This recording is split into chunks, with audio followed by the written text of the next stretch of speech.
नमस्कार दोस्तों, मैं पंडित के शर्मा, संपादक ज्योतिष गुरु मासिक पत्रिका, स्वागत करता हूं आपका इस YouTube चैनल में और स्वागत करता हूं आपका इस खास कार्यक्रम में।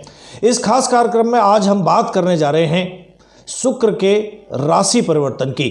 शुक्र मेष राशि से निकलकर अपनी ही राशि वृष राशि में प्रवेश करने वाले हैं। आज हम इसकी बात करेंगे और प्रत्येक राशि के लिए इस परिवर्तन के क्या मायने हैं, क्या प्रभाव उनके ऊपर पड़ने वाला है, ये हम जानने का प्रयास करेंगे। कई लोग हमें कमेंट करके लिखते हैं कि हर रोज़ कोई ना कोई ग्रह बदल रहा होता है, तो कभी किसी राशि के परिवर्तन को, किसी ग्रह के परिवर्तन को या गोचर को जब हम सुनते हैं तो बहुत अच्छा होता है, हमारे लिए बहुत सकारात्मक रहने वाला है। उसके 2-4 दिन बाद, 10 दिन बाद अगर कोई और ग्रह बदलता है तो फिर पता चलता है कि वो हमारे लिए कम सकारात्मक है। कुछ दिन बाद और बदलता है, पता चलता है कि वो हमारे लिए बिल्कुल ठीक नहीं है। तो ऐसे में हम किस ग्रह, किस गोचर के आधार पर ये समझें कि हमारे लिए टोटल मिलाकर ऑल एंड ऑल क्या प्रभाव हमारे ऊपर पड़ने वाला है, क्योंकि किसी में किसी परिवर्तन से हमें लाभ है, किसी से हमें नुकसान है और कहीं हम न्यूट्रल हैं। तो देखिए, एक बात समझ लीजिए कि 9 ग्रह हैं। 9 ग्रहों का परिवर्तन समय समय पर होता रहता है। सबसे कम चंद्रमा का 2 दिन का समय लगता है, लेकिन बाकी के जो ग्रह हैं उनमें समय होता है। तो जब कोई ग्रह आपके लिए राशि परिवर्तित करके गोचर में किसी दूसरी राशि में जाता है तो प्रत्येक राशि पर उसका सकारात्मक या नकारात्मक प्रभाव पड़ता है। आप ये माने कि एक ग्रह अगर आपके लिए पॉजिटिव है, बाकी के सारे ग्रह मान लीजिए आपके लिए नेगेटिव जाते हैं, या ऐसे कहें कि कुछ 1-2 आपके लिए मध्यम फल देने वाले हैं, कुछ अच्छे देने वाले हैं, कुछ खराब देने वाले हैं। अगर मान लीजिए 9 ग्रह में से अगर आपके लिए 2 ग्रह नकारात्मक प्रभाव दे रहे हैं और बाकी के 7 अच्छा दे रहे हैं, तो आपकी ज़िंदगी में ऐसे समझें कि 70-75% घटनाएं, 75% 70% आपको भाग्य का साथ प्राप्त होगा। अगर उल्टा हो रहा है कि 6-7 ग्रह आपके लिए नकारात्मक हैं और 1-2 ग्रह आपके लिए सकारात्मक है, तो ऐसे माने कि आपके जीवन में जो समस्याएं वो बहुत ज़्यादा रहेंगी और कुछ ही चीज़ों में आपको भाग्य का साथ मिलेगा। तो ये समझने वाली बात है कि जो ग्रह आपको सकारात्मक दे रहा है उसका सकारात्मक प्रभाव भी मिलेगा। अगर कोई ग्रह आपके लिए नेगेटिव है तो उसका प्रभाव आपको नेगेटिव भी मिलेगा। तो यही जीवन है, कहीं अच्छा है कहीं खराब है। जीवन में उतार चढ़ाव होना बहुत ज़रूरी भी है, क्योंकि कहते हैं कि जीवन में आने वाली जो हर मुश्किल है वो आपके जो संघर्ष करने की जो क्षमता है उसमें धार लगाती है। संघर्ष करने के लिए आपको और प्रेरित करती है। आगे बढ़ने के लिए ज़रूरी है कि आप हमेशा संघर्ष में रहें और फाइट करते रहें जीवन के साथ। चलिए, तो ये बात हुई कि जब आपका गोचर परिवर्तित होता है तो कुछ ग्रह आपको सकारात्मक भी प्रभाव देते हैं, कुछ नकारात्मक प्रभाव भी देते हैं। चलिए, और उसके अलावा ये बात पर भी डिपेंड करता है कि वो ग्रह भले ही गोचर में आपके लिए खराब फल दे रहा हो या अच्छा फल दे रहा हो, अगर आपकी कुंडली में जो उसकी प्लेसमेंट है अच्छी है तो अच्छा, खराब है तो खराब, उसके जो गोचर है उस पर उस बात का भी प्रभाव पड़ता है। चलिए, बात कर लेते हैं शुक्र के जो होने वाला राशि परिवर्तन है। शुक्र देव अभी राशि परिवर्तित 6 अप्रैल 2023 को प्रातः 10:50 पर करेंगे। यानी ये गोचर 6 अप्रैल को प्रातः 10:50 पर होगा। शुक्रदेव को प्रेम, सुंदरता, आकर्षण, इन चीज़ों का एक तरह से प्रतिनिधित्व माना करते हैं। ये इस वीडियो में हम बात करेंगे कि शुक्र के वृष राशि में जो गोचर से जुड़ी हुई जो अहम जानकारियां हैं उनको हम आपके साथ बात करेंगे। साथ ही हम जानेंगे सभी राशियों पर इस गोचर का क्या सकारात्मक या नकारात्मक प्रभाव पड़ेगा, ये भी हम जानने का प्रयास करेंगे। और शुक्र ग्रह को ज्योतिष में जैसे सभी जानते हैं कि सौंदर्य का प्रतीक माना जाता है, इसके अलावा शुक्र को जीवन में जो आपके में भौतिक सुख और सुविधाएं होती है उसको भी ये दर्शाता है। जिन जातकों की कुंडली में शुक्र अगर मजबूत स्थिति में है उन्हें जीवन में आराम, मान सम्मान, शारीरिक और मानसिक सुख निश्चित रूप से बहुतायत में प्राप्त होता है। हालांकि इसके जो परिणाम, जैसे मैंने पूर्व में बात की, इस बात पर भी निर्धारित करते हैं कि आपकी कुंडली में शुक्र का प्लेसमेंट कैसा है। कुंडली में शुक्र अगर राहु या केतु या मंगल जैसे क्रूर ग्रह के साथ होते हैं, या ऐसे कहें कि उनके ऊपर नकारात्मक दूसरे ग्रहों का प्रभाव है, तो फल कमज़ोर होंगे, और अगर मुक्त है तो फल अच्छे आपको प्राप्त होंगे। कुल मिलाकर अगर पापी ग्रहों से शुक्र मुक्त है तो शुक्र के जो अनुकूल परिणाम है वो आपको बहुत अच्छे प्राप्त होते हैं।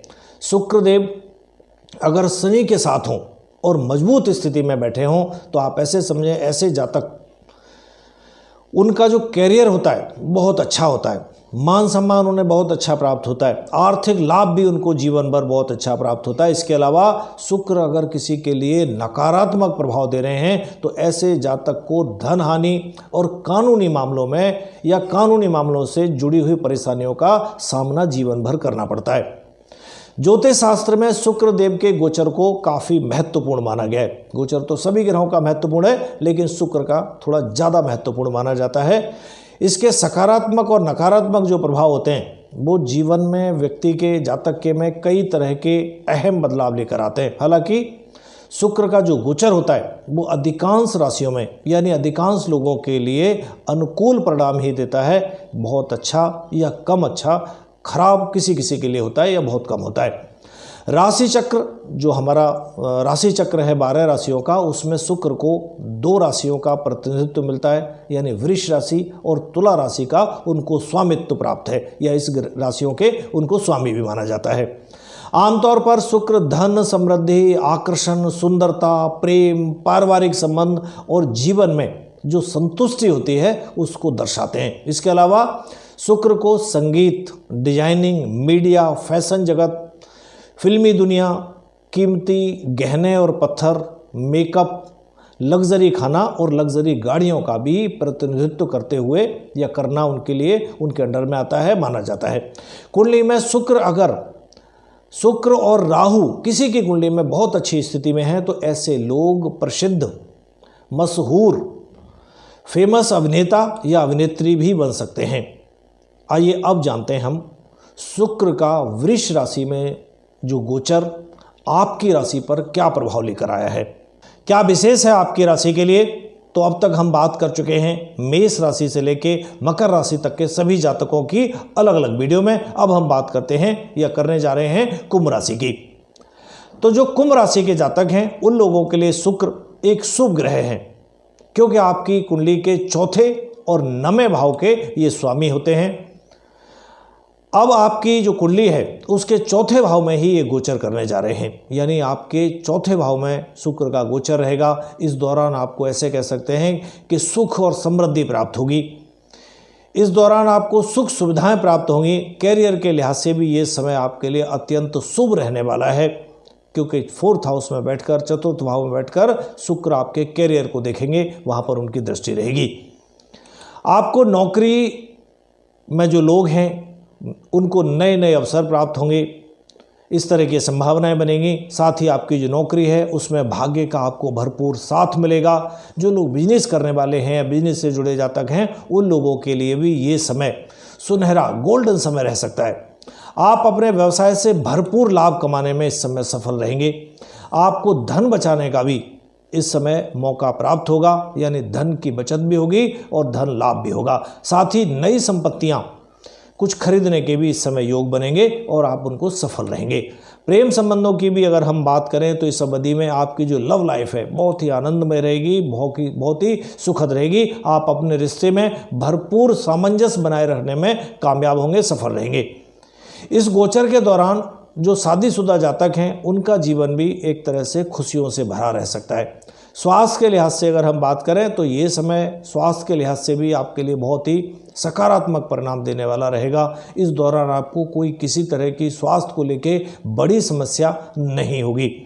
शुक्र का चौथे भाव में बैठकर आपके 10वें भाव पर दृष्टि डालने के परिणाम स्वरूप जो कैरियर है, क्योंकि 10वां भाव कैरियर के लिए होता है, यानी 10वां भाव कैरियर का भाव है और वहाँ पर शुक्र की अपनी दृष्टि है, तो ऐसे कह सकते हैं कि कैरियर में सभी लोगों को, सभी जातकों को, चाहे वो नौकरी पेशा है चाहे व्यवसायी हैं, उनको अच्छी सफलता, अच्छी तरक्की प्राप्त होगी। साथ ही आपको विदेश जाने का या विदेश से संबंधित व्यापार करने का मौका भी इस अवधि में मिल सकता है। हालांकि आपके लिए बहुत अच्छा प्रभाव देने वाले हैं शुक्र इस राशि परिवर्तन में या इस गोचर में, लेकिन फिर भी और अच्छा परिणाम प्राप्त करने के लिए प्रत्येक दिन रामायण का पाठ करें। रामायण का पाठ करना प्रत्येक दिन आपके लिए बहुत ज़्यादा शुभ और लाभकारी रह सकता है। चलिए, बात की हमने कुंभ राशि की, आगे हम बात करेंगे राशि चक्र की अंतिम राशि मीन राशि की। दोस्तों, यदि आपने हमारा चैनल अभी तक सब्सक्राइब नहीं किया है तुरंत करें, साइड में लगे हुए बेल आइकन को दबाएं। जानकारियाँ अच्छी लगें दूसरों के साथ शेयर भी करें। चलिए, आज के लिए इतना ही, आज्ञा दीजिए, नमस्कार।